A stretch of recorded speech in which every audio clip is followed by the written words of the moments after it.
What's going on, guys? Eric from RuleTheWasteland.com. Looks like we've already got 17 people and 2 likes before I even turn on the camera. Doesn't get much better than that. Smash the like button. Boom. Rule the Wasteland. Like I mentioned before, the Teespring link for these should be in the description of all the videos I've already posted. I don't think I put the description for this video yet. And yes, Florida is definitely better than Michigan. We smashed them in our bowl game like 41-15, I think.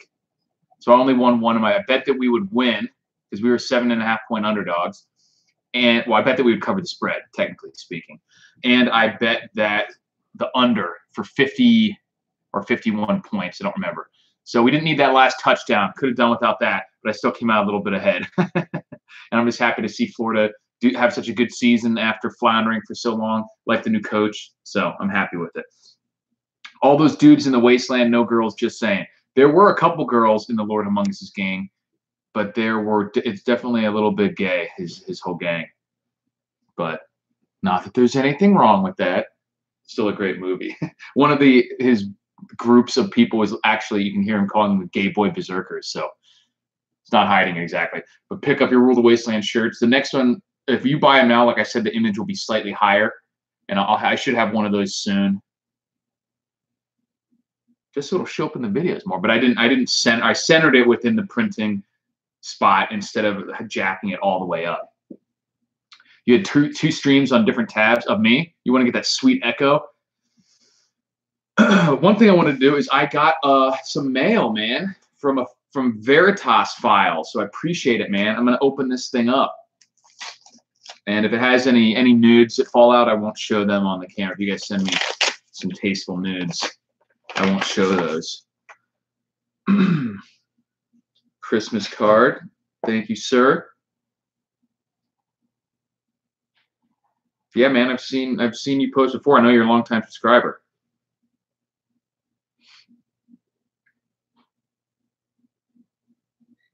Send a 90% silver quarter to add your constitutional stack. Keep up the good work. Hey, I really appreciate it, man. Check that out. Bam. This is nice, too, because 1964. Check this out. You can see that sweet color. Not too long ago, I posted on my Twitter account. It's incredibly rare to find these in circulation anymore. And I posted on my Twitter account that I was at, I don't remember where I was at. I got changed somewhere, and I got a 1965, which is 1 year too late. And you can tell by when you look at, I don't think I have another coin around here, but if you look at a normal quarter and you look at the edge, you can see the bimetallic makeup because it'll have sort of like half brownish, almost penny color. Whereas so when you hold a stack of quarters or dimes, the silver ones stick out like a glorious sore thumb. Pretty sweet, man. I appreciate it. Thanks a lot. And I didn't read this out loud because, I don't know if you technically wanted me to or not. So if anybody does send me anything and you don't want me to do it on air, let me know. Otherwise, I probably will in the future. But for this time, I didn't because he didn't say one way or the other. But Veritas Files, I really appreciate it, man. I know you've been a long-time subscriber. Thanks for the support. And this, nothing more glorious than some shiny silver. I wish I had you can kind of hear the different, that high pitch ting ting, especially when you hit them together. It's just a totally different sound. And if you're used to it, it's super obvious. Thanks a lot, man. All right, what do we got? We came here to hear about the blue lights. Your take. Yeah, so that's in the title. The blue lights, I did a video on it a couple days ago, and it's a very interesting situation that happened in New York City where apparently it was a power plant explosion. For the time being, I'm going to take the report at face value and assume that it indeed was a power plant explosion. I don't have any other reason to think that it was something else. But the only thing as Vox Day says, the only thing you always know about the official story is that it's not 100% true. Doesn't mean that it's 100% false, but the official story is never the pure truth and nothing but the truth. It's either omitting something or there's going to be some falsehoods mixed into that. My opinion is that there was definitely something strange going on. This is something that's an incredibly rare occurrence. Maybe not incredibly rare, but you don't see these huge power plant explosions that light up the whole night sky happen very often. And we saw 2. There was another one in Missouri or Kansas. I can't remember where it was. Post in the comments if you know where the other one was. Someone tweeted to me about the other power plant event. I forget where it was. I'm going to try to find it here real quick. If I can't find it, I'm just going to move on because I don't want to waste too much time not talking and just looking online. But there was another state in the Midwest, somewhere Kansas, Missouri, or something like that, that had a where is this? Kenner. Sparks of Kenner side. I don't know where Kenner is. Let's see if it says in the description. I don't know. Anyways, wherever Kenner is. So another Midwestern state that was almost an identical occurrence. Now, individually, this stuff can happen. It probably has happened before. I don't know of any specific instances, but I'm sure it's happened before. But to happen twice in one day, less than a month from this report from the Infrastructure Committee about the fragility of the U.S. power grid and how everyone should now store 6 months worth of food when the previous FEMA guidelines and the federal guidelines were usually around 2 weeks, is quite curious. Almost an identical situation happening in 2 different cities, and there were widespread, this is not necessarily related, but there were widespread internet outages, and 911 service was down in multiple states at the same time, like roughly the same time, the same day. So some weird stuff was going on. I have no reason to think that those are necessarily related, but it is very curious. And here you can see this video of transformers exploding and stuff. Pretty interesting stuff. If you check out my Twitter, I responded to that one a few days ago. So it's definitely pretty interesting. No idea what it is. Like I said, I do think it was just a power plant explosion. I don't think it was an alien invasion or directed energy weapons or anything like that. But it's just curious that this report came out, and then a few weeks later you see 2 in the same day instances that we almost never see. So, you know, it's certainly possible that they had intel on some sort of attack, and maybe that's what this was. Maybe even a cyber attack that, you know, that caused certain levels of, you know, safety levels to be ignored to where something would blow up if you operated outside of its, you know, normal capacity or something like that. Or it could be a physical attack, people shooting, or we've seen that happen before, people taking pot shots at transformers and stuff like that. But combined with the internet outages, if those were related, it might be some kind of cyber attack or something like that. So it just goes to show you that this stuff, or, you know, maybe it's even some kind of weird solar flare or something like that. The reason I don't think that's the case is because if there was a solar flare or some sort of EMP event that was strong enough to blow up power plants, I certainly think we would have seen a lot of other disruptions in finer electronics like communications and cell phones and things like that. So I don't think that was the case, but it's very interesting. Open to hearing your guys' theories. Let's get back into the comments. Can you recommend a good and medium priced water purification unit? You know, it's interesting because the Reality Survival just did a great video on the downsides of the porous tubes, or I forget what they're called, type of water filters like a LifeStraw, things like that. And the issue is that the internal components are very fragile.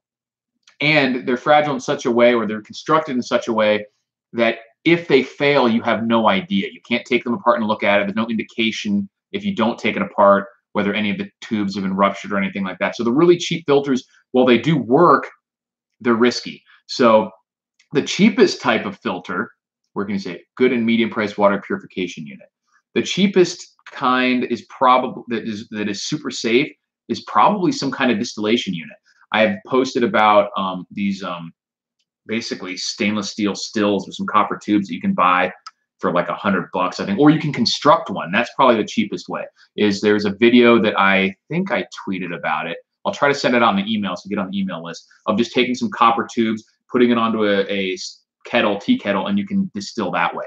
Stuff like Katadyn filters and stuff are not incredibly expensive. You can get some for $120 or roughly, something like that. The bigger ones are, you know, more like 300, so they're expensive. But I'm going to make a video on this soon, because my recent video on things that it's okay to skimp on, water filtration is not one of the things that you want to try and cheap out on. So I don't really have any recommendations for super cheap other than just boiling. You know, that to kill bacteria, that's your cheapest bet, is boiling. Even whether or not you distill it, because boiling it at least kills all the bacteria and viruses and things like that. It won't remove contaminants per se, like certain chemicals and stuff, in the way that distillation will. But if you're like come across lake water or something like that, you're pretty safe after you boil it.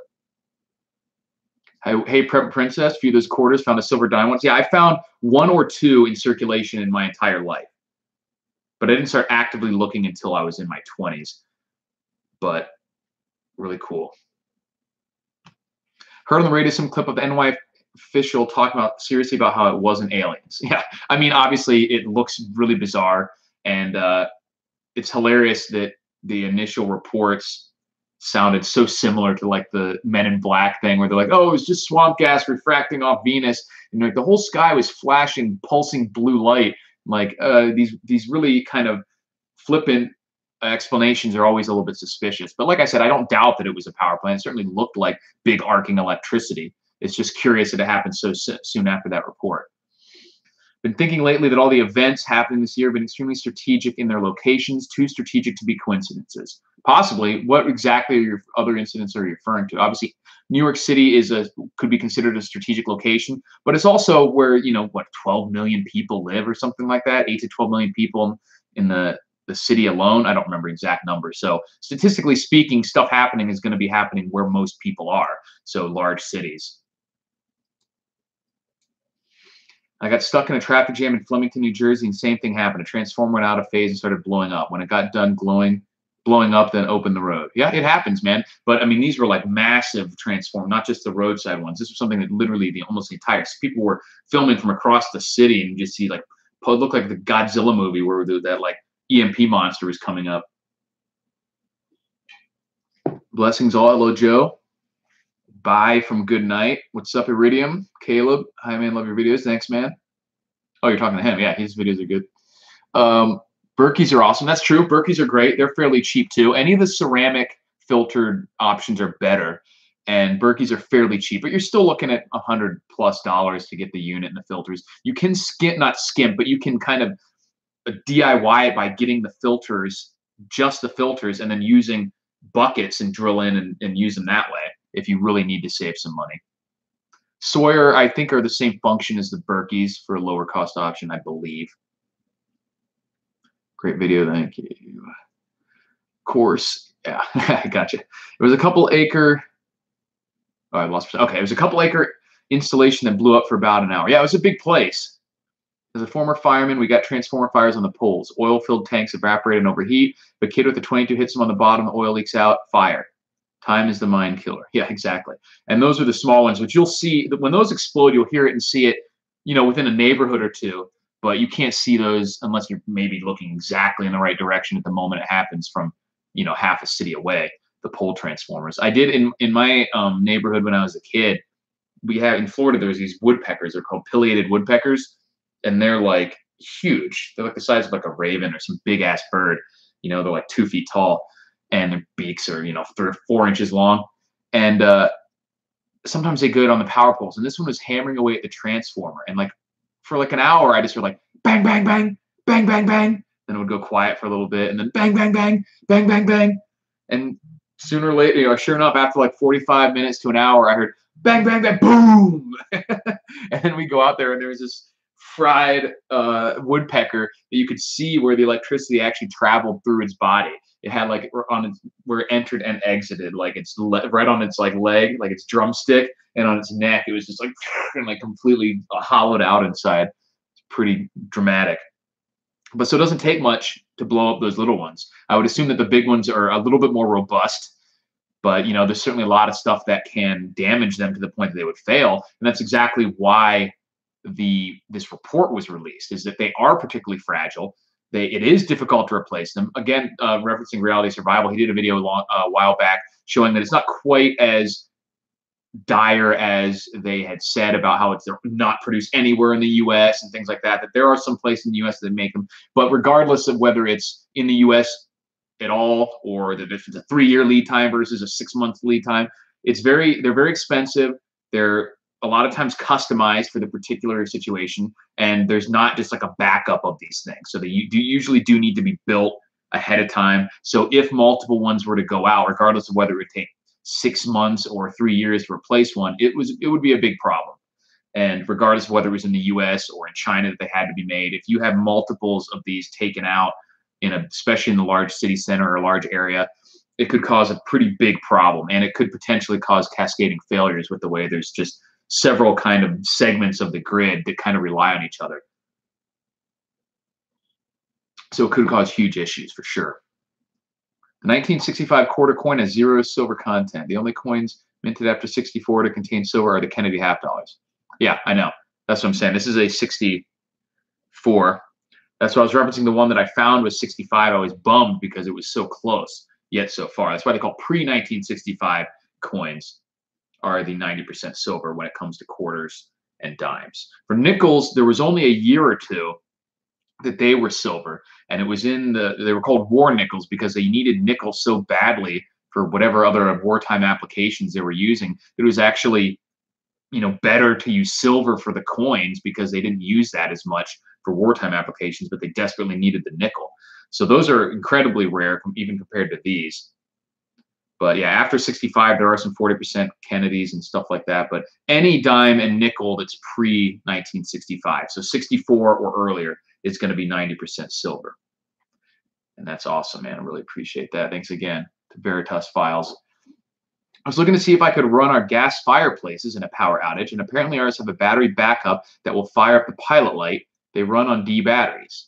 That's cool. I mean, I would look into see if you could have an alternate non-electric way of lighting it, even see if it's even possible or safe to light it with a physical lighter or things like that. Might not be possible depending on the setup. You don't want to blow yourself up, but look into it in case there was some kind of especially if you have localized gas, like if you have a gas tank at your house versus city gas, then you can you have even more options. Under Obama, the Eastern and Western grid were established. They are not on the same phase. If they ever connect, the entire grid melts. Yeah, if I understand correctly, there's Eastern, Western, and Texas is all its own grid. Millions of volts arcing movie projectors used to have carbon arc lights on 120 volts. Cables or power lines striking during high winds. Boom. Yeah, it doesn't take much. In high school, I worked in the student store. A decent number of silver dimes and quarters came through, still in my safe over 20 years later. Good, man. Good foresight to grab those, because now pretty much everything's been pulled out of circulation. Unless you find some old lady who has a jar of change and just never emptied it, or someone inherits something and rolls the coins and doesn't know what they are, you're unlikely to get many of these in circulation. You can still buy plenty of them. You go to APMEX and buy rolls of these, but it's very difficult to find them out in open circulation anymore, because people like me snag them up. During Katrina, natural gas was the only service that was up. Yeah, I mean it's more robust than electric for sure most of the time, especially if you have it at one location, like the actual tank in your backyard. It's going to be even more or even less susceptible to grid down events. So I only date old ladies to take their change jars. There you go. Chess, not checkers. Utilities should bury and shield power lines. Most urban areas do so already. It depends. I mean, in Florida, like, it's funny because out here in Vegas, I don't see many power lines. I'm assuming most of them are buried. In Florida, where the ground is really soft and there's a lot of hurricanes, most of the power lines are not buried. I suspect it has something to do with the fact that the groundwater is so low that it might just destroy the lines or make the electricity transmission much more difficult. You may have to have different insulated types of lines, because it seems much more rare to have the buried conduits there where power lines get knocked over all the time than it does here. So, but there's power lines here too as well, but it seems like more of them, like in neighborhoods and stuff, are more buried conduit. The reason I bought a natural gas generator, we ran diesel during the Katrina, pain in the butt. What was more pain in the butt about the diesel? Just storage? I'm British. I am a stranger to all this. It happens, man. Nobody's perfect. So yeah, what else did I put in? If you got any questions, yeah. So the blue lights were very interesting. No word yet on exactly what was going on or what caused the failure, from what I've understood. The gold dropping was from the Notre Dame football helmets when they got battered by Clemson. Yeah, the Golden Domers got golden domed. They can't beat the SEC teams. I got a good friend who's a Notre Dame fan, and one of their main buildings is called the Golden Dome or something like that. So they are the Golden Domers. Jokes aplenty. Golden Dome. Hello from the UK. Yep. Hello, everyone. Do you have any 2019 prepping resolutions? Actually, I do. I don't like to do New Year's resolutions, as a specific thing, but I do have goals. And one is to finally get because when I moved, I got rid of some of my long-term stored foods that I had self-stored. I gave them or sold them to someone who was going to use it for their animals and stuff, and they could use it for themselves because I already was limited to the amount of space I had. And I said, this stuff's been in buckets for like 5+ years already. So I can save a lot of weight and space and just restore stuff. And I still have some, but I'm not at the same level that I want. So I want to buy some more Legacy and put away a couple buckets. So that's on the list. I need to get antibiotics. That's one thing that I just haven't done yet. I've been kind of stuck in the research phase for a long time and haven't bit the bullet and taken care of that. And other than that, my main resolution is staging my stuff so that it's more easily accessible, especially in a bug out situation. That's probably my biggest kind of most disordered aspect of my preps is the fact that I have all the stuff that I need for most situations, but it's in a little bit of it in this cabinet or this box here, shelf in the garage. So if I was faced with that, we got to leave in 5 minutes, or you need this in 5 minutes type of scenario, I wouldn't be as prepared as I should be, given how the gear that I actually have. And then I definitely am building my fishing kit that I'm going to get ready. So I want to also do a fire kit and then do a couple of these little like prepping manuals or books if possible. So that's some stuff I'd all like to do as well for the channel and for you guys. Yeah, fish amoxicillin. There's all sorts of, you can get Cipro and all sorts of other antibiotics that are in pretty much the exact same format and dosages and everything. And you can just buy them without a prescription on the internet. Did you see the vape employee go batshit over the MAGA shirt? An entire party of infants. I did see that. It's unfortunately not surprising. I also saw another video where the guy, another one of these fat infants, slapped the MAGA hat off of somebody, and the guy instantly lit him up with a hail of punches, which is exactly what you should do if you're attacked by somebody, is defend yourself with the maximum amount of power legally allowed, because you don't know if someone has something in their hand, is trying to gouge your eyes out, throw acid attack on you or something. So you should avoid conflict whenever possible. But if a physical confrontation is started, you need to take care of that as quickly and as effectively as possible. Don't just let people be hitting you in the head with stuff. That's dangerous. Yeah, it was a super meltdown. Hilarious, yes, but also sad at the same time. There's a lot of these people out there, and they're literally unhinged. Trump derangement syndrome is kind of a meme, but it's a real thing. These people are literally deranged. They're having a complete illogical emotional reaction to this stuff. It's not based on anything but their feelings, and they are willing to be violent. Once third gen night vision. I would love to have some good night vision. I have like a night vision monocular, and it's decent, but I would love to have some goggles or a scope with an actual IR illuminator. Because that if you haven't done that before, to have a night vision scope with an actual like infrared laser pointer on there, laser sight, it's amazing. You can just be like at night, so you can see right where it's going and just blast everything. It's fantastic. We got to do that in the Army. It was pretty fun. Shelving is my goal this year. It helps a lot to have some decent shelving.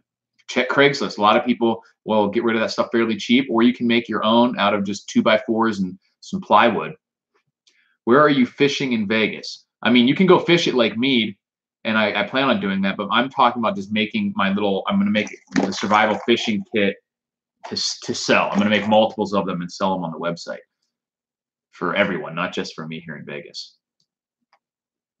Because I've been looking around for whatever reason. I was thinking about that I wanted to go fishing. I hadn't been fishing in a while, and so I started, as usual, thinking about prepping related stuff. So I was like, I don't really have a good survival fishing kit put together for my bug out bag. That's probably something I should do. So I started looking around, and I was like, the ones that are out there are not good. And to make one yourself, would either be fairly expensive to individually buy all this stuff, or if I buy in bulk, then I would have the ability to make a bunch of different ones anyway. So I was like, why don't I make these and sell them? So I'm getting close. I'm planning on putting into a 4-ounce tin like this. And the cool thing is, because look online, look on Walmart and on the Walmart website, and look up survival fishing kit. And it's crappy. It's $15, and mine is going to be about 10 times better. And I'm hoping to clock in 20, 25. I mean, it'll definitely be less than or no more than 25 bucks. I'm hoping to be able to do it for 20, but they're each going to include one of these little pliers, which these are cheap, you know, they're not expensive pliers, but I had to get something that would fit into the tin. And because I wanted something to be able to where you could use, you know, use them for the split shot sinkers. You can clip some line with it. You can get a hook out. You can use it for tying. And it's even got, you know, little screwdriver and blades and everything else on there. So pretty cool. And especially cool when you consider it'll just be one component of a $20 or $25 fishing kit that'll have 3 or 4 times as much stuff as the Walmart $15 fishing kit. So even comes with a little case for it. So I'm excited about those. I'll show you guys that when it's up and running. And if you have a channel that has, you know, 500,000 plus subscribers, I would love to send out a few of these things when they're done for people to do reviews on. So email me at rulethewasteland@gmail.com if you have a YouTube channel about prepping and survival or bushcraft or any of that stuff, wilderness survival. And when I get these completed with, hopefully should be by the end of January. I'm slow about stuff. You know, I got to get things like stickers design made for it and the packaging and stuff and all the components, make sure they're decent and iron out shipping and product photos and all that stuff. But I'm hoping to have that done by the end of January. And so if you guys have a decent YouTube channel, decent subscriber count, let me know and I'll send out a few of these when I get them made. Paris is burning again. When EBT cards don't work after February, how bad will the major U.S. cities fall apart? Will a deal be made? I don't know anything about the EBT cards. Is that saying the government shut down if they're only funded till then? They will find a way to get these people their money, because you're right. If for some reason their EBT cards and these transfer payments and welfare payments just did not happen, there would be absolute chaos. They will not let that happen unless they have no choice. So I'm not that worried about it because they will find a way to make that happen. And yes, I think a deal will be made. As long as the God Emperor doesn't fold, they will buckle at least a little bit and get partial wall funding at least. And that's the camel's nose under the tent, so to speak. Let's talk about prepping. What's up, man? Politics aside, this is what happens when parents never discipline. It happens, man. It happens. Yep. What shit the fan movies are you going to review next? Yeah, as Chevrolet says, The Domestics, potentially Goodbye World. Those are the two that I've seen and have not reviewed yet. So it'll be one of those two. The Domestics is a lot more fun, kind of Mad Max style shit the fan movie, where it's you know, less realistic because they have to go through these gang infested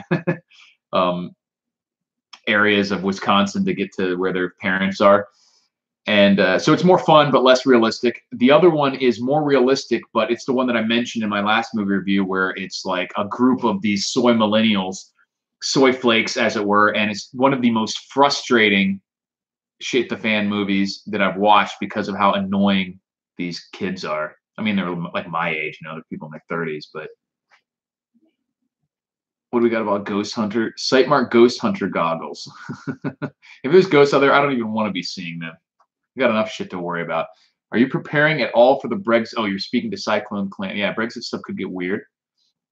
2x4 plywood shelves, way to go. Super strong, super deep. Yeah, you can customize the size too. You know, measure them for different totes. You can make different bigger shelves at the bottom, smaller ones on the way up, things like that. If you want to make, you know, and they can hold, if you brace them properly, you can put whatever you want in there. Cases of ammo, canned goods, as much water, as much stuff as you want, and you can even anchor them to the wall if you're worried about it. Not difficult to make. You can easily find plans online. All you would need is like a circular saw and some screws. I don't recommend using nails. I would use screws because nails can pull apart. Probably wouldn't be an issue, but it's really not that expensive to get some decent wood screws. Laundry baskets are pretty good for emergency illegal fishing. Yeah, I mean, you can use all sorts of stuff for nets and things like that. If we're talking about a situation where your survival's at risk, you can do all sorts of stuff, like dynamite method if you had some kind of flashbangs or something. Or other sorts of traps that would be illegal. And a thing like this fishing kit that I mentioned is that it'll be a fishing kit, but with some of the components, Like I'm going to have some different size wire leaders in there. And when combined with, you know, some treble hooks and things like that, different size treble hooks, you can even use these to catch birds, you know, in a survival situation, which, like I said, like we were just talking about, would be illegal in a non-survival situation. But if your life is at risk, lost in the woods, or it's an apocalypse or something, you can do something like that. You catch turtles, birds, things like that with those treble hooks and some leaders. Maybe even small, you know, lizards and snakes or whatever else, depending on it, on what you could bait with those hooks. I put up some security cameras for a job. The night vision cameras run on DC and are incredibly clear. I want to rig one up to power and a small screen. That would be nice, man. Yeah. DD Prepper says, damn, I'm late. Good evening. Oh, good evening to you as well. I have Amazon's Blink cameras. They are pretty good for semi-cheap. All Wi-Fi, though, so not great if there's no internet. True. True. You know, that's an interesting thought. I mean, there should be some way. Do you actually need active internet if the router, I'm not a tech guy. Like, say your internet is down, but your electricity is up, so your Wi-Fi router is working, you're just not getting internet. Will you still have local communication between devices, like Wi-Fi devices, or do they actually need the internet to route through before it comes back to your other device? Because, I mean, you know, if you could have wireless communication like Bluetooth without using the internet, but if it's using the Wi-Fi router and it's two local devices communicating, you know, like your phone and your cameras, does that need internet? It probably is the way the software is developed. So potentially maybe you could, but I don't know how that would work. Yeah, exactly. EBT funds will be funded guaranteed. Cards will be funded guaranteed. There's absolutely no way they're going to let that war break out in the inner cities. What's your favorite buffet? I haven't been to a lot of them. I go to the Stations Casino one most often, the Feast buffet, but the Aria buffet is pretty good. And there's a Indian buffet on the Strip, which is pretty simple, but pretty good too. I forget what it's called. Wired ones are better, just more expensive. Yeah, more expensive and less versatile. You know, you have to either hide the wires, route them through your house. The Wi-Fi ones, you can just plop up wherever, move them if you need to on a moment's notice. That's pretty good advantage, but they're not as robust or versatile. I mean, I guess they're as versatile, but they're not as robust because you do need the internet. Domestics is a very good action film. Yeah, it's pretty decent for these as far as these movies go. But, you know, pretty unrealistic. You're talking about the plot of the movies that there is a shit the fan event, which I won't get into the specifics, and then after the 90% of the population is killed, and so most of the world is, or the U.S. is covered in gang territory. These really like elaborate gangs similar to like the Warriors, where they each have like a theme, which is pretty entertaining. And then the rest of the people are called the domestics because they just want to live a normal life, and they're okay as long as they don't leave their areas into the gang territory. But the protagonists have to leave to go to check and see if their parents are still, or the wife's parents are still alive. So they have to travel through the territory of all these different gangs to get there. And I still have to get a review After Armageddon from History Channel. Yeah, man, I got a whole list of movies for the reviews, which is cool because I got material, but I don't know when I'm going to get to any individual movie. I could not make it through Goodbye World. It was bad. I don't know if the movie was bad in the sense that like the way it was made or acted or any of that, but it was very, very frustrating. I would have had to crack some skulls for sure if I was in that group. I'll probably do that one next because I got to get that off my chest. It was horrible. Ghost Hunter goggles are legit night vision goggles that are $400. Yeah, I mean, some of the ones I think you can get for cheaper that are not technically I mean, there's different kinds of night vision. There's the ones that amplify the ambient light, so they don't actually work in complete and total darkness. And then there's ones that pick up infrared. And those you can actually get infrared lights to work in conjunction with them, which are invisible to the naked eye. With the flashlights on and you don't have the goggles on, you can't see it. But with the goggles on, it just is like, those are pretty cool. Got to ask where the owner got them after the holiday. The owner of, the cameras. Okay, yeah. Could be a rabbit snare set. Yeah, I think it's possible to use these leaders as snares, but I would also carry snares because first of all, they're small. Even though I have different sizes in here, and even the long one is only about 10 or 12 inches long. And the problem with making snares out of stuff like this is they don't have that mechanism. Like you could loop it through and make a snare for sure, but and if the animal keeps pulling at it, it'll work. But real snares have that little L-shaped piece of metal. I don't know what they call it, but it causes it to kind of catch so that you can pull it tighter, but it won't release, even if you release tension. So it can like only get tighter until you kind of disengage that piece of metal. And that's what makes those really effective. So you might be able to try and improvise something like that, but that's what makes a snare really effectively. And they're like twisted or braided cable, which makes them a hell of a lot stronger too than even just these coated little things here. I mean, these are basically metal cable too, but it's just a lot thinner. So I wouldn't, you know, not get snares just because you have the fishing kit, because a couple little rabbit snares or, you know, coyote raccoon size snares don't take up any space. You know, a few bucks each. It's definitely something to have on hand. Let me show you what I'm talking about. Because one of the last battle boxes was actually about hunting, trapping, and things like that. So we got some fantastic snares in there. And that's something that a lot of people don't have. And, you know, out here, it's not really that feasible to be trapping that many wild animals. But it's certainly a possibility. They're out there. And like I said, for something so small, this is actually a fairly large snare. But this is a little piece I'm talking about that allows it to catch, so that when you have it and it like goes, it won't just release. Like I'm trying to, there, if you really get it weird, it will, but you can't just like back up and have the thing open up on you. So the animal will be pulling, and even if it lets go, it's not going to open up. So then it'll try again and keep going. So those are really useful. And they're just, as you can see, it's just a lot thicker of a cable. So this could be used for a rabbit. It's probably a little big for certain size rabbits, but it would work for raccoons, coyotes, cats, and dogs, and, you know, some larger animals even maybe. Very useful item. What else we got?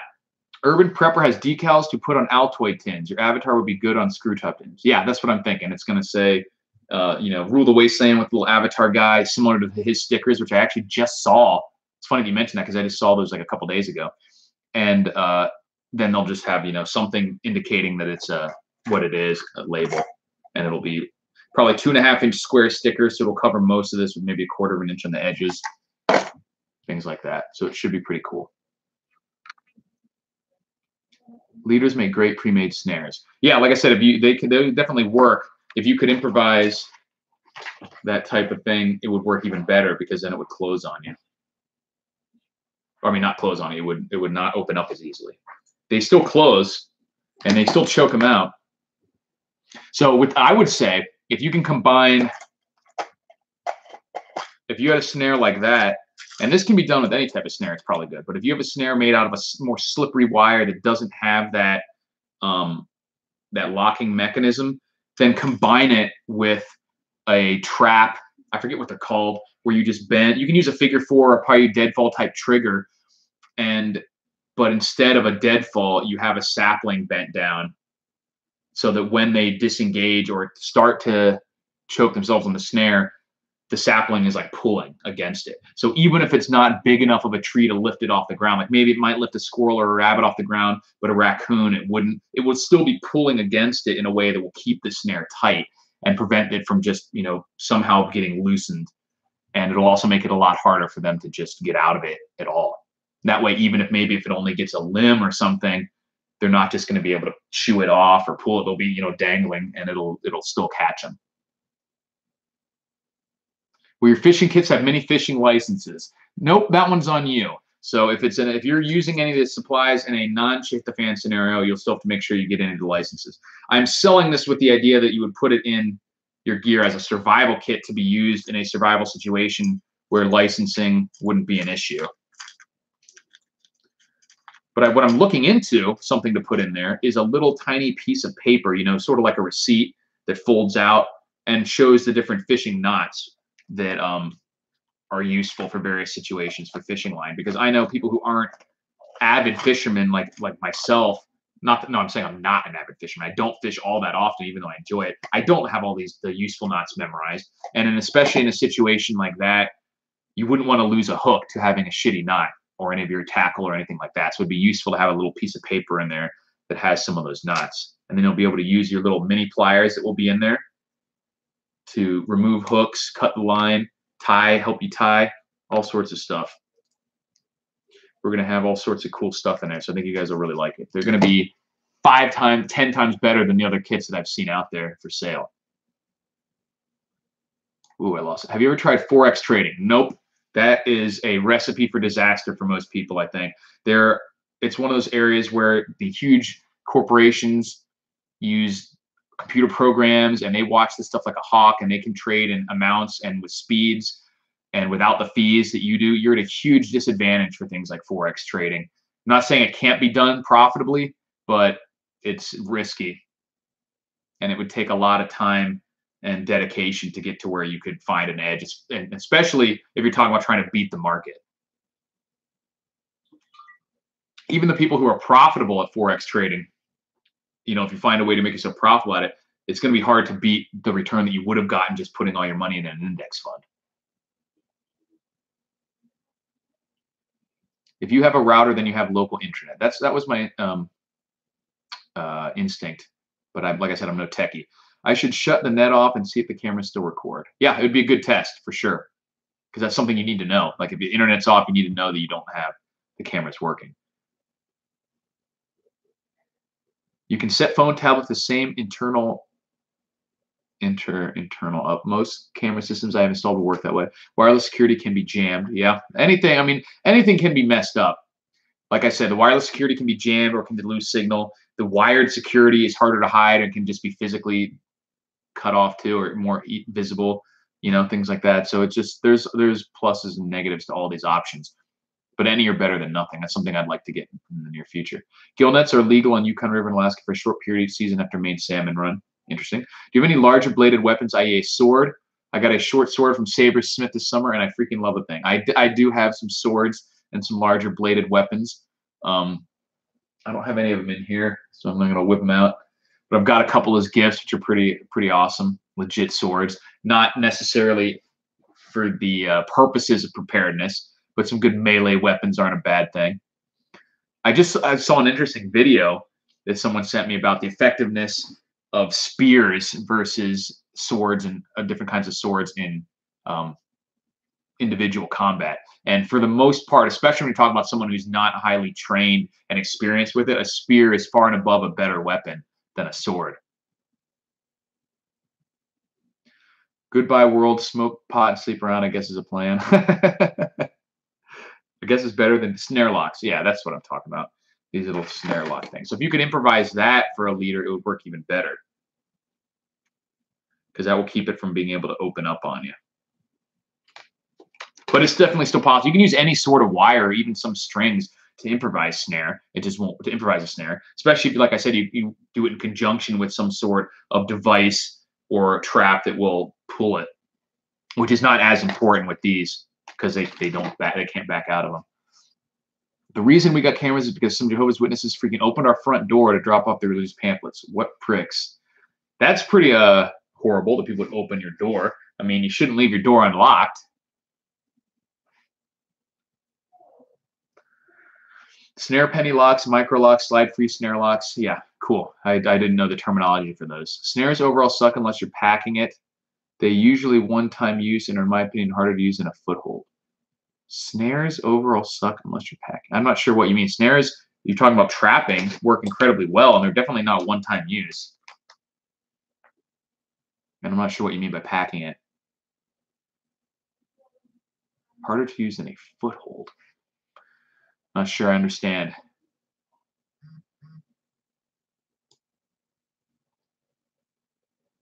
Oh, you're talking about a foothold trap. Yeah. I mean, those are definitely easier to use. But why would a wire snare like this be a one-time use? Do they crimp it or something when they get trapped? Yeah, and something like what are those? Now I completely forget the name. But like a Cone-A-Bear trap, those are easy to use and really powerful as well too. A lot easier to set up. There's a lot less nuance to how that operates than to a snare. But they're also a lot bigger not really feasible for bug out bag situation. Spring snare. Yeah, I got it. What's up, Shrek? PMC checking in. Hi, Twigs. Ooh, where am I? I'm behind a little bit. I don't like snares at all. I catch the hell out of beaver with footholds. David Smith, glad it's just religious nuts and not a real intruder. Yeah, block your door, my friend. Kona bears are the way to go. I do. I'm very happy with those. I've used them before for some rats and squirrels that were terrorizing my house back in Florida. I hope so. 2018 was a drag for me. Yeah, it's too bad, man. Hopefully next year will be better. In a real shit fan event, people are not going to live in the woods surviving off the land. Same as those who think they will live out of a backpack. Certainly, I think it's a bad idea for people to have that be their default idea. That being said, there are absolutely some people who have the skills to live off the land. I still don't necessarily think that's going to be the best idea. And there might be a bunch of idiots out there trying. Just because they might die in 2 weeks or a month, doesn't mean that that's okay for you to stay out there, because there's going to be a bunch of people out there. They might be scaring off game, burning down the forest accidentally, by not being competent at making and putting out fires and things like that, or just shooting at you thinking you're a deer, or shooting at you because they think you're a human and they just want your stuff. So like we were talking about, it depends on in the live stream with Reality Survival and Prepper Logic. It depends on where you are too, because he's up in Canada. I mean, there's certain areas certainly in Canada, and there's even some areas in the US where you're going to be a lot more isolated. But if you're talking about just running a couple miles out in the woods within an hour from a major city, it's a different story than if you're out in the Canadian wilderness, because there's 10 times as many people in the US and there's a way less actual wilderness. So consider that. Mostly trap beaver. I'll use a beaver slide or make a mock and set 2 to 4 footholds at the base of the drowning rod. It's very fast and efficient. What do you think of compound bows for shit the fan? I think they're good if you are hunting. Obviously it's silent. I think for defense, obviously they're very limited, but certainly better than nothing. And I think the silence is probably the best advantage, because other than that, you really do have to be skilled to effectively use it for anything, hunting, self-defense, but especially for self-defense, because you're talking about reload times, the actual range that you have, the speed with which you can put shots on target, especially multiple shots, things like that. I would much rather have like a 22 even than a compound bow, even with like big hunting broadheads, because you can definitely mess some people up with those things, but just the amount of ammo that you can carry, use quickly, things like that. But definitely better than nothing, and good for hunting, especially if you want to do it silently. Yeah, I try to up my B12 and D3 intake for the winter blues. Yeah, because you're not getting a lot of sun. You got your vitamin D and stuff as well. I have a Gladius and some decorative katanas. The Gladius is a cool little sword. Recurves are more robust. Where I lost my place. Recurves are more robust. I shoot a compound and they are finicky. Yeah, I need to sprout. How much water should I stock up for a family of 3? Using the 1 gallon per person per day method, I got 84 gallons for 1 month. Is that enough? I mean, it's certainly enough to survive for a month. I mean, that 1 gallon per person per day is more than enough to just actually survive for pure drinking water, circumstances being what they may. Obviously, if you're trying to shovel or fill sandbags in the 110-degree desert heat all day, probably going to need more than that. But just as a general rule, it's a solid general rule, but it just depends on your situation. So my question would be, well, not my question, my recommendation would be to just store as much as you can. I think that's enough. If your goal is a month of preps for your 4 people, then yeah, 84 gallons is plenty for drinking. But consider stuff like washing clothes, cooking food, things like that, and just consider like how much can you store. Like these barrels, if you have a house, it's very simple to get a couple of these barrels for 40, 50 bucks a piece and fill them up, and then it's an extra 100 gallons. You doubled it right there. If you're talking about an apartment, a couple of these 5-gallon cans, slide them under a bed or put them in a closet or whatever, and it's not easy to bump those numbers up a little bit. But yeah, I mean, if your goal is a month of drinking water with occasional, food cooking and stuff, for 3 people, that should be enough for most situations. Because keep in mind that you're not always going to not have any other sources of water either. So regardless of what your plan is, even out here in the desert, I'll be able to get some other water source, a little bit of rain, something like that. So if you have enough to survive on just what you have stored, then you should be pretty good because you probably will be able to find some other, just make some other sources. Just make sure you have a way to purify it too. Snares are easy carry, catch a kuna snare. Okay, I'm interested why they would only be one-time use though. Definitely let me know because that's something that I was not aware of. That a snare, like a steel cable snare like this, why it would only be a one-time use. I think you're saying that many snares get tangled up with animals caught and the sliding is compromised. They can't be straightened out once twisted up. Yeah, that would be my only idea for why that would be, why they would be one-time use, is because if you do get a legit crimp in the metal, then the mechanism isn't going to slide on it and thus it won't close on their neck. I imagine if you had nothing better to do and you were out in the wilderness, just, you could probably use some multi-tools and work it back to be mostly straight, hopefully. My whole college experience was trapping beaver. Not having much luck with those beaver. You don't want to use a footholds for those. Have you tried any of the Augustin Farms super canned freeze-dried meals? I haven't. I've for the most part over the years have not purchased much freeze-dried just because of cost. Not any other reason. It's great otherwise. Really lightweight, and you can get things freeze-dried that you can't otherwise get easily, like meats and cheeses and things like that, and fruits, that are harder to get unless you have a lot of canned stuff. Which, I mean, when it comes down to it, canned meats and canned fruits are just not as good as other, as fresh meat certainly, but even the freeze-dried meat. 1,000 LT tote will last a year. 1,000-liter tote. Store some bleach for that water. Yeah, bleach is good.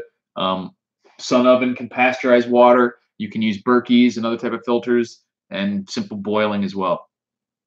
Okay, snares get twisted almost every time. Yeah, that's good to know. It's good to know. But certainly if you're talking about, it's still worth it, if you're in a survival situation, obviously, and you can get a beaver or raccoon or coyote or something, that's a few meals off it.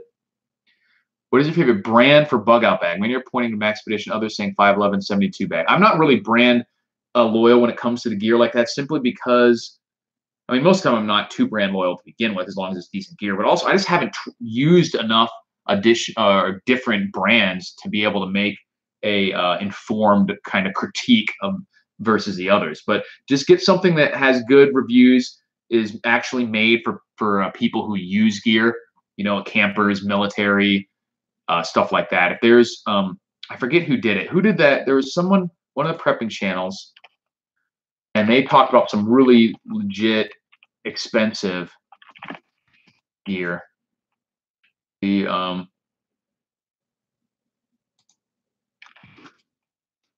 where was it? The $5,000 bug out bag versus like 100 or something like that.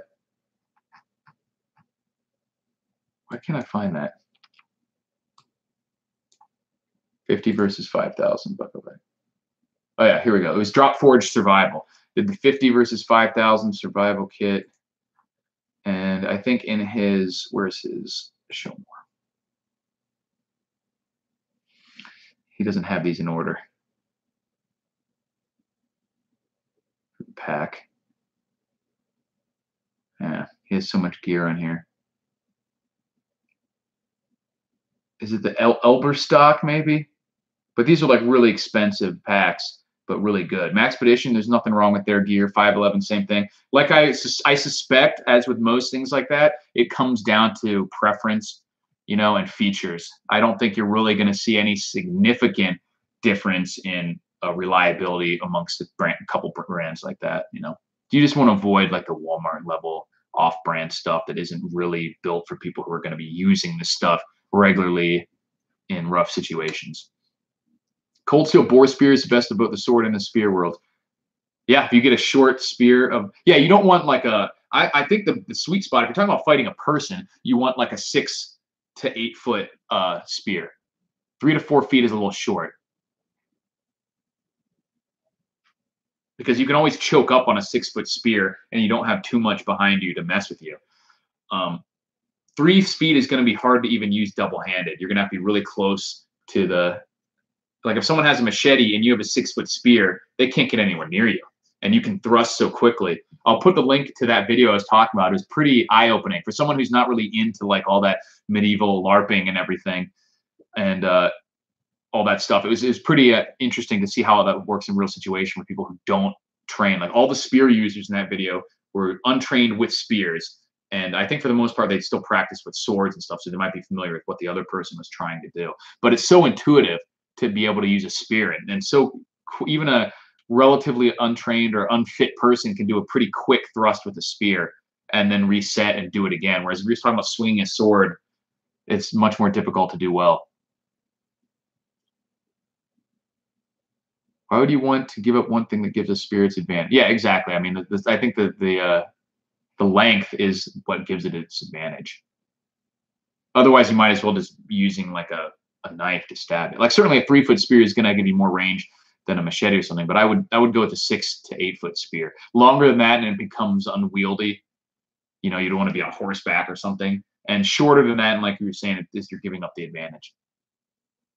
Yes, I agree with Country Prepper. If you're talking about a bug out bag, for the most part, the backwoods camping bags are better than the tactical bags, because if you haven't done any, so certainly the tactical bags work, but they're designed for slightly different purposes. You know, designed to have the bags that you're really designed to have a lot of weight on your back for a long period of time while you're actually walking around. You're going to want to go with the backcountry camping bags, the backpacking bags, things like that. And they have some that are like in between now too. You know, they're designed the same way, but still might have the MOLLE webbing on them and things like that. $5,000 bug out bag is what the military buys with taxpayers' money. Yeah, they buy the $50 bags for $5,000. Question: do you rent or own your home? I owned one in Florida. I just rent here. What got you interested in being a prepper?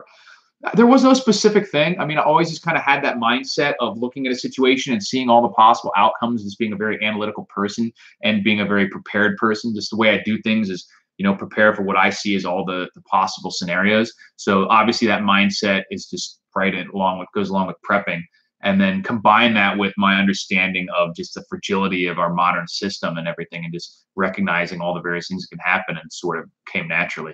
There wasn't any specific incidents or anything like that. I mean, I was a teenager just going to high school during the Y2K stuff, so that obviously impacted my like knowledge and experience with prepping. But I wouldn't say that's what made me a prepper. That's just I was a prepper. I mean, that's why I got interested in checking that stuff out, not the other way around. Yeah, if they get inside them, that was the thing with the spear people. If you can get the spear out of the way and either grab it or just get inside the thrust really quick, then you're at an advantage with the sword. The problem is it's really quick for the spear person, even if they miss the thrust, to reset and thrust again. Whereas if you miss the slash with the sword, I mean, it's fairly quick, but relatively speaking, it takes several times longer to reset with the sword and do another strike than it did with the spear. Have you experienced any natural man-made shit to fans? I've been through many hurricanes when I lived in Florida. So power outages, tons of times, things like that, minor flooding, stuff like that. I think that's the extent of what would be natural shit to fans. As far as man-made shit hit the fans, I don't know. Nothing serious, I don't think. A couple minor car accidents, things like that. We're seeing other people get injured and stuff and have to react, but no, nothing serious. It's totally unrelated, but I just watched a video of 3 Catholic schoolgirls smoking meth in their car, and I just needed to get it off my chest. Yeah, as long as you don't have it bookmarked and watching it repeatedly for carnal purposes, I absolve you of your sins. An arrow is a 100-foot spear. True, but it's not one that you can thrust as many times as you want, or as quickly as you can the other ones. I watched the Lindy Bage video on spears. I don't even know what that is. Oh, Lindy Bage. Is that the one I was referencing? I don't know the let me see if that's the one. Somebody sent it to me. Lindy Bage spear. I don't know the channel name. Yeah, it's called Spears Are Better Than Swords, Scientific Proof, and it's by Lindy Bage. Pretty interesting video, even for someone who's, like I said, that's not my hobby. I'm not into the medieval LARPing and reenactments and that sort of stuff. It's interesting. It doesn't bother me, but it's just not my bag, baby, as the man says. Both. That's what I was afraid of. What are your thoughts about Junk's Army? I don't know who that is. I'll have to Google it. Or what that is. I'm assuming it's a user. YouTube user. Voice of Truth. Yeah, I don't know. I've never heard of that channel. Is a recovering pot addict and a fabstronaut? Do you have a YouTube bushcraft mentor or survival mentor that you watch often? There, it's honest. It's interesting because up until recently, I realized that I wasn't subscribed to a lot of the prepping channels. So I've been trying to watch or subscribe to more of them. I don't know if there's any that I would necessarily describe as a mentor, but I've been subscribing to more, and there's a few that I've watched for a while. But I'd say more so just prepping and survivalism more so than bushcraft and wilderness survival. It's funny because as a kid, I was super into wilderness survival, and we had woods, so I did a lot of minor stuff, but I didn't really have a whole lot of practical experience with it. But I was obsessed with the books about, especially real world like tales of wilderness survival, and also the instruction manuals. I would read all of them. So I've got a lot of that stuff up here, but I don't have as much practical experience with actually doing the things like the bow drills and stuff like that as I should. So if I get to where there's more woods, I'll practice some of that stuff, and I can do some of it out here. But so no, I can't think of any specific that I would say I mentored really. I will say my grandfather, he was an Eagle Scout, and when I was a kid, he knew I liked to make fires, so he would always say that he taught me like some of the knots and things, like all the normal Boy Scout stuff, minor first aid stuff, and he said he would let me build a fire, but I only got one match to do it. So that was really cool, actually. I recommend you doing that with your kids because it totally is the best way to learn. And I can start fires with one match. It seems simple to me now. It's assuming it's not incredibly inclement conditions like wind and rain. But in normal conditions, like watching people try to make fires at campsites and stuff is just like laughable. It's like, what are you doing? They're trying to start logs like as big as this marker with a paper that they've lit with a match or a lighter or something like that. And I'm like, that's not how it works, man. Cody London is cool, a bit of a hippie, something to strive for. Yeah, Survivor Man is the best in my opinion. I really liked that show. It was the most realistic, and he would literally go out there by himself. Obviously, all these shows have some element of sensationalism and show business to them, but I really do think that his is the most genuine and legit. Yeah, Les Stroud, Survivor Man. What do you think of Palmetto State Armory? I watched a bit about saving some money, and I love PSA for the money. I haven't owned any of theirs. I haven't really heard anything negative about their stuff. So get one if you have one. If you haven't had any issues with it, good stuff. That's how I taught my son to build a fire. Good stuff, man. Yeah, I remember having his old Boy Scout, Eagle Scout manual, and I poured over that thing thousands of times. All the different structures for building fires, the different knots, all sorts of stuff like that. About $300 of tuna and spam this weekend. Meat, gotta have it. Alex C used one of their blowers for my AR build, and so far it's working flawlessly. Good stuff. Yeah, honestly, that's what it comes down to. Like if you have a budget AR-15, like this one is a Delton AR-15. I believe it was less than $600, $575 or something. If you are actually concerned about the reliability of something like this, the stuff that would fail is for the most part the smaller internal components. Like if you have let me clear this. So if you have a cheap AR like this, I think it's fairly unlikely that you're going to have any sort of failures with the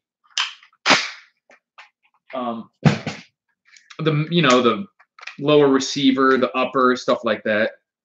So if you just want to replace, sorry, I'm slow, man. I used back in the Army, I would do that in well under a minute, or not well under a minute, but just around a minute to assemble this zone. So if you wanted to buy, like even like the bolt carrier and stuff like that is unlikely to be a huge issue. The stuff that you could replace with really high-end components would be springs, extractor, trigger group, stuff like that. That's the smaller pieces, more likely to fail. You know, something like the barrel, the actual entire receiver.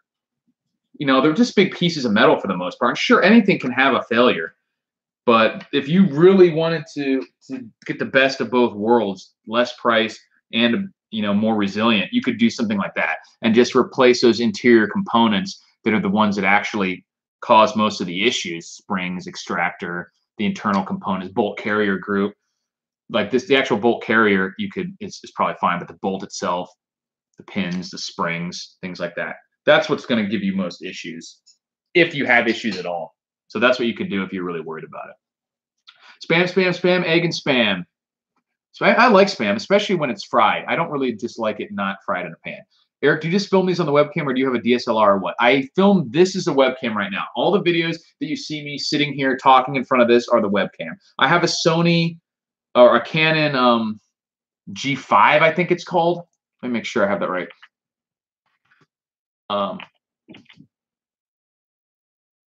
Maybe it's a G7. Anyways, it's one of the Canon PowerShots, and that I use for anything that I'm not sitting in front of the camera. So I don't have a DSLR, but this is just the Logitech webcams, which are pretty decent resolution. I have noticed issues with the audio sometimes like unsyncs for some reason, and I don't know if that's the editing software or the camera. I think it has to do with the fact that sometimes the camera will switch frame rates and go into a variable frame rate, and that causes issues. What's your opinion on nickel boron internals? I don't know enough about them to comment. This is what you want AKs at least as backup. Its only enemy is liberals. Yeah, they're very robust, and they're not as cheap as they used to be, though. I mean, it used to be when I was in my 20s and stuff, you could pick up AKs for 300, 350 bucks. Now you're looking to pay like closer to $1,000, maybe 750 or something, but they're definitely not as cheap as they used to be. But I mean, that's still 700, 800, 900 bucks for a virtually invincible gun is not a bad bet. And I really do like the 7.62 round. The extra power is great. You're just giving up the ability to have all the features and stuff that you can put onto the rails of an AR-15, the Picatinny rails and things like that. It's harder to add scopes and things like that.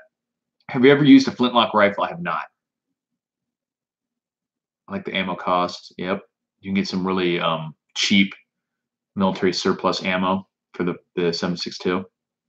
Are you just using the webcam mic? Yes. I used to have like a lavalier mic, and I should probably start using that again at least for these. If you guys, if I put some material on this back wall, some egg crate or something, I bet the audio would get a lot better just from that.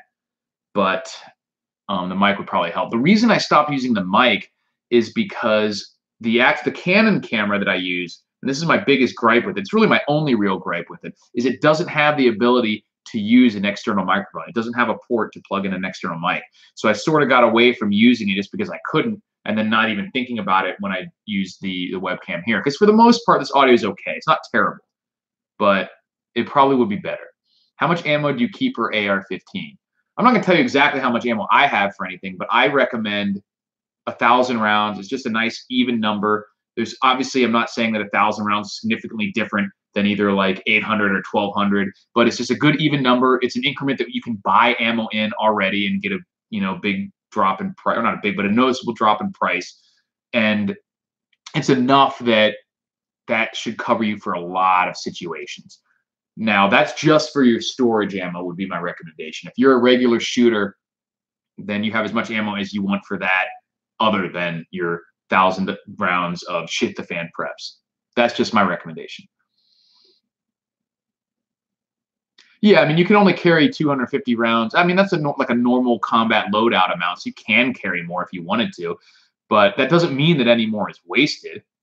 It just means that you can't literally carry it all at once. You can't eat more than a certain amount of food per day. That doesn't mean having more of it there is wasted. If you have to move, you have to move. If you have to leave some behind, you have to leave some behind, and you're only going to be able to take the same amount.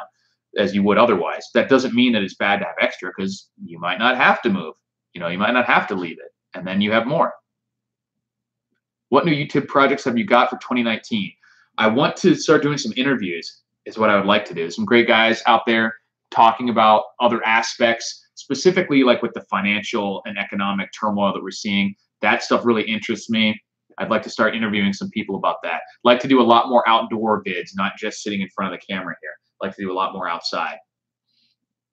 No such thing as too much ammo. When you don't use, you can barter. Right. I mean, obviously, if you spend your life savings on just piles and piles of ammo and you don't do anything else, that would be bad.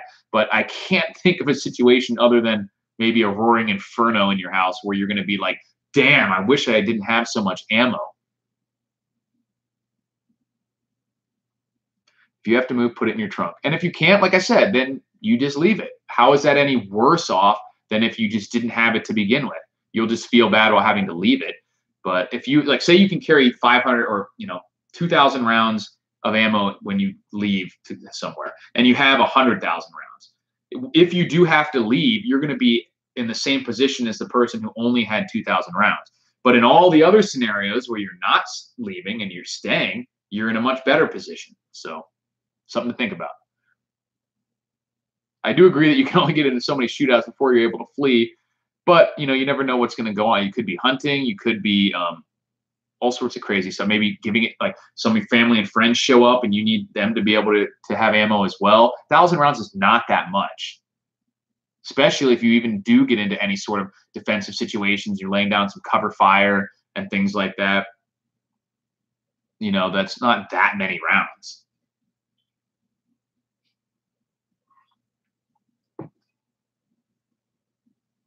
Have you made your own ammo yet? No, I haven't. For the most part, it's mostly a hobby unless you're talking about the really large long-range shooting rounds. It's very hard to beat the price of, like I was saying in my last video, of like the Walmart 9mm, something like 9mm or 45. You're not saving money on just typical ammo, and only on if you want to mess with stuff like the loads and things like that. Sure, go for it.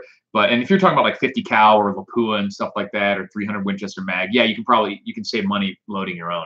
But talking about the standard, 7.62, 223, 9mm, 45, 40 cal, it's going to be incredibly hard for you to actually save money. You're going to have to reload a lot of ammo. And in my opinion, it's just not worth it for those rounds when you're talking about just basic ammunition.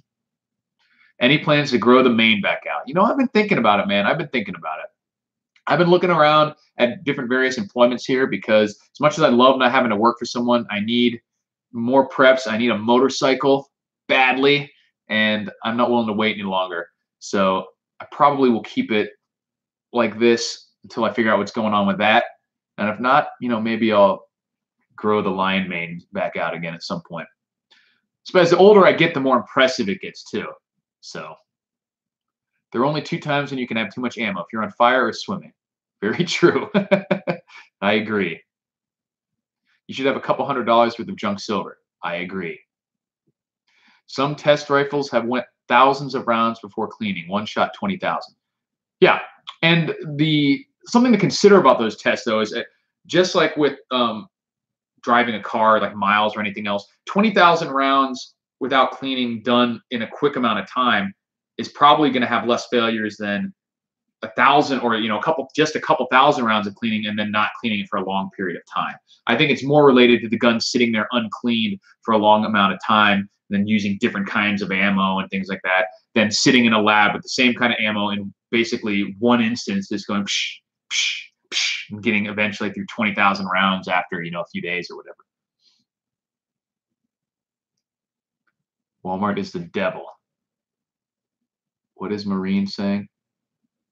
Oh, the reason why U.S. Marines would carry 180 rounds because after 200 rounds, you have to break down the Colt M4 rifle and clean it, which is why I don't own any ARs. Well, that's what you're supposed to, probably. I've definitely shot more than 200 rounds through an AR-15, at least, without cleaning it, and not had catastrophic failures. Love me some junk silver. Get your real estate license. I thought about that, too. Realtor had a good year in Denver. Glad to hear it, my friend. I like the AK more, but what you said is laughable. Oh, about the ARs, yeah. Marine, you're high. Nothing wrong with ARs. Definitely not as robust as an AK, but I've seen 50,000 round torture chest ARs breeze through. Yeah, I mean, that's probably in the handbook somewhere that says after 250 rounds, make sure you clean it. But that's not something they would not be using that as a military weapon if the gun didn't function after shooting 250 rounds. Whitey can only grow beards in mature age. That's what you call this. This is about 17, 18 years of growth right here. Have you done any speaking engagements yet for teaching people? I have not. I've never tried to set that up, and it's something that I would like. I think I'd be much more interested in doing some kind of local prepper group or something than really try to do some sort of paid teaching group. But I do like getting, like, obviously that's why I started these videos, getting in front of people, not afraid of public speaking. I like teaching and talking about this stuff. I've seen it happen to guys on the range on qual days. Yeah, I mean, you see failures everywhere. I've seen AKs fail too. And there's a lot of people out there on qual day who don't really know a whole lot about their weapons and are doing things weird, getting dirt in them, loading strangely, all sorts of stuff. All right, it's been about an hour and 15 minutes. I got to go to the store. So if you guys have any last minute stuff, stay tuned for my fishing kit, which I'm going to be releasing hopefully within a month. Check out the Rule the Wasteland shirts at Teespring. Link is in the description of most of my videos. And if you have a channel of prepping, survival, wilderness survival, bushcraft that's over 500,000 subscribers, shoot me an email, rulethewasteland@gmail.com. And when I get the fishing kits completed, I want to send a few of them out to people to do review videos on, so you'll get it for free. And thanks again to Veritas Files for my sweet, real money silver coin. If you guys want to send me mail, the P.O. boxes will be in the description of this and all my other videos as well after it's loaded. So, all right, guys. Primitive Life, excellent channel. I'll check it out. Thanks for watching, guys. Stay tuned for more videos, and I'll talk to you later.